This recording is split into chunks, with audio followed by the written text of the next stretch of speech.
En redes sociales comenzó a circular un impactante video en el que un presunto integrante del grupo delictivo conocido como Los Cabrera, brazo armado de Ismael El Mayo Zambada, revela información alarmante sobre las actividades de su organización en Culiacán, Sinaloa. El joven, identificado como Heredier Martínez Rodríguez, originario de Canelas, Durango, confiesa en el video que su grupo ha estado secuestrando y ejecutando mujeres inocentes para hacerlas pasar como integrantes de la chapiza, con el objetivo de sembrar terror y desestabilizar la imagen del grupo rival en la región. El material audiovisual, difundido por la cuenta de Narco Guerra Milésimo Décimo, muestra a Martínez Rodríguez durante un interrogatorio donde relata que llegó a Culiacán en autobús y fue enviado por el Becerro, hijo de José Luis Cabrera Sarabia, uno de los líderes de los Cabrera. Durante la grabación, el joven detalla su llegada y las actividades que le fueron asignadas dentro del grupo criminal, admitiendo que operaba bajo órdenes directas de altos mandos del cártel. El interrogatorio y la revelación de actividades ilícitas. Durante el interrogatorio, el joven confiesa detalles sobre su reclutamiento y las órdenes que recibía dentro de la organización. Explica que al llegar a Culiacán fue recibido por un grupo de sicarios conocido como la plebada de la oficina. Su primer contacto fue con un individuo apodado Pelón, quien posteriormente lo presentó ante otros miembros de la organización. Según su testimonio, el grupo operaba con una estructura bien organizada y con tareas específicas asignadas a cada integrante. Al ser cuestionado sobre cómo fue capturado, Martínez Rodríguez menciona que fue detenido tras una persecución en la que él y otros sicarios intentaban secuestrar a un puntero en las inmediaciones del centro comercial Forum en Culiacán. Relata que, al verse acorralados, intentaron huir a pie, pero las autoridades los localizaron con el uso de drones y tecnología avanzada de rastreo. Mientras que algunos de sus compañeros lograron escapar y refugiarse en una de sus bases, él fue capturado. Al hablar sobre las ejecuciones de mujeres, el joven hace declaraciones escalofriantes. Menciona que su grupo recibía órdenes de secuestrar mujeres en puntos de venta de droga y lugares concurridos por consumidores. Según sus palabras, el encargado de estas operaciones era Pelón, quien tenía una macabra afición por torturar y ejecutar a sus víctimas. Agrega que muchas veces eran obligados a participar en estos crímenes bajo amenaza de muerte para ellos y sus familias. Evidencia y brutalidad de los crímenes. Durante el video, se muestran mensajes de texto en los que se evidencia un video en el que los sicarios obligan a una mujer a confesar falsamente que trabajaba para los Chapitos.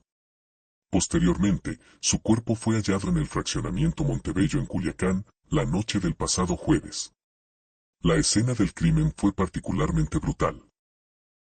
La víctima tenía un cuchillo clavado en el rostro, un pedazo de pizza colocado junto a su cuerpo y un radio de comunicación, lo que parecía ser un mensaje dirigido a sus rivales. Al ser cuestionado sobre las razones detrás de estos actos, Martínez Rodríguez asegura que el objetivo de su organización era sembrar terror y confundir a la población, haciendo parecer que los Chapitos eran los responsables de estos asesinatos. Sin embargo, asegura que, en su experiencia, su propio grupo cometía más extorsiones y crímenes contra inocentes que el bando rival. Desilusión y abandono por parte de su organización. Uno de los puntos más reveladores del testimonio del joven es su decepción con la organización para la que trabajaba. Explica que, a pesar de haber arriesgado su vida y haber seguido órdenes al pie de la letra, una vez capturado, nadie se preocupó por él ni intentó rescatarlo. Comenta que le prometieron un pago de 4,000 pesos semanales, pero al final, se dio cuenta de que esas promesas eran falsas y que, si caían en manos de la ley, los líderes del grupo simplemente los abandonaban. El joven dirige un mensaje a su superior, el Mayito Flaco, criticándolo por enviar a menores de edad a realizar trabajos peligrosos sin importarle su destino. Menciona que tiene apenas 17 años y que fue utilizado como un peón desechable dentro de la estructura criminal. Concluye su testimonio con una declaración contundente: aquí estoy solo, sin apoyo, mientras ellos siguen disfrutando de su vida. Este video ha generado gran impacto en la opinión pública y en las autoridades, quienes han intensificado las investigaciones para desmantelar las redes criminales que operan en la región. La brutalidad de los actos descritos pone en evidencia la crueldad con la que operan estas organizaciones y el peligro que representan para la sociedad. Las organizaciones criminales en México han evolucionado con el tiempo, adaptando sus métodos para mantener el control territorial y expandir sus operaciones ilícitas. Dentro de este contexto, el caso de Heredier Martínez Rodríguez revela la crudeza con la que operan ciertos grupos, utilizando estrategias despiadadas para sembrar el terror y desprestigiar a sus rivales. El video en el que Martínez Rodríguez confiesa sus crímenes expone una de las prácticas más alarmantes de los Cabrera, la ejecución de mujeres inocentes para hacerlas pasar como miembros de la chapiza. Esta táctica no solo busca generar confusión, sino que también representa una forma cruel de propaganda dentro de la guerra entre cárteles. Uno de los aspectos más impactantes del testimonio es la manera en que los jóvenes son reclutados dentro de estas organizaciones. Martínez Rodríguez, con tan solo 17 años, fue convencido de unirse con la promesa de dinero fácil y protección. Sin embargo, al ser capturado, se dio cuenta de que estas promesas eran vacías y que, para los líderes criminales, los jóvenes como él no eran más que piezas descartables. La violencia que describió en el video refleja el nivel de brutalidad con el que operan estos grupos. No solo se trata de enfrentamientos entre rivales, sino de actos de terror calculados para desestabilizar a la sociedad y controlar a la población mediante el miedo. La ejecución de mujeres inocentes con el fin de incriminar a otros es un claro ejemplo de la falta de escrúpulos de estas organizaciones. Otro aspecto clave de su declaración es la mención de Pelón, un sicario conocido dentro del grupo de los Cabrera que presuntamente disfrutaba de cometer actos de tortura. Según Martínez Rodríguez, este individuo no solo ordenaba los secuestros de mujeres, sino que también participaba activamente en su asesinato, asegurándose de que el mensaje enviado a sus enemigos fuera claro y aterrador. El hecho de que las víctimas fueran recogidas en puntos de venta de droga sugiere que la organización tenía control sobre estos espacios y utilizaba su acceso para seleccionar personas al azar. Esto también demuestra la total impunidad con la que operaban, pues podían realizar estos actos sin temor a una respuesta inmediata de las autoridades.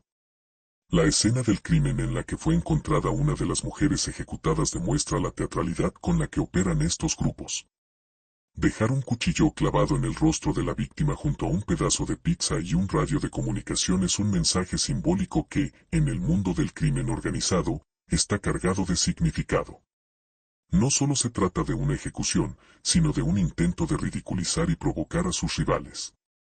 Uno de los elementos más inquietantes de la declaración de Martínez Rodríguez es su reconocimiento de que las órdenes que recibían debían cumplirse bajo amenaza de muerte. Explica que, si se negaban a ejecutar a alguien o a secuestrar a una persona, ellos mismos se convertían en víctimas. Este tipo de control interno garantiza la obediencia absoluta dentro de la organización. El interrogatorio también deja en evidencia la falta de lealtad real dentro de estos grupos. A pesar de que Martínez Rodríguez seguía órdenes y participaba en actividades criminales, al momento de su captura, su organización no hizo nada para protegerlo. Este es un patrón común dentro del crimen organizado, donde los niveles bajos de la jerarquía son fácilmente reemplazables.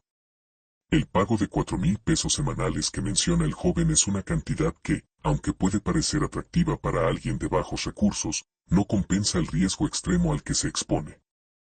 Además, al ser capturado, se da cuenta de que su vida no tiene valor alguno para sus superiores, lo que genera una sensación de traición y abandono.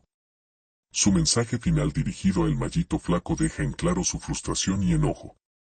Sabe que fue utilizado como carne de cañón y que su vida nunca fue prioridad para la organización. Este tipo de declaraciones no solo muestran la crudeza del crimen organizado, sino que también podrían ser utilizadas por las autoridades para desmantelar estas redes criminales.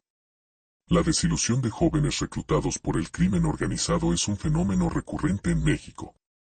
Muchos entran a estos grupos por necesidad o engaño, pero, al poco tiempo, descubren que no hay salida fácil y que cualquier intento de abandonar la organización puede costarles la vida.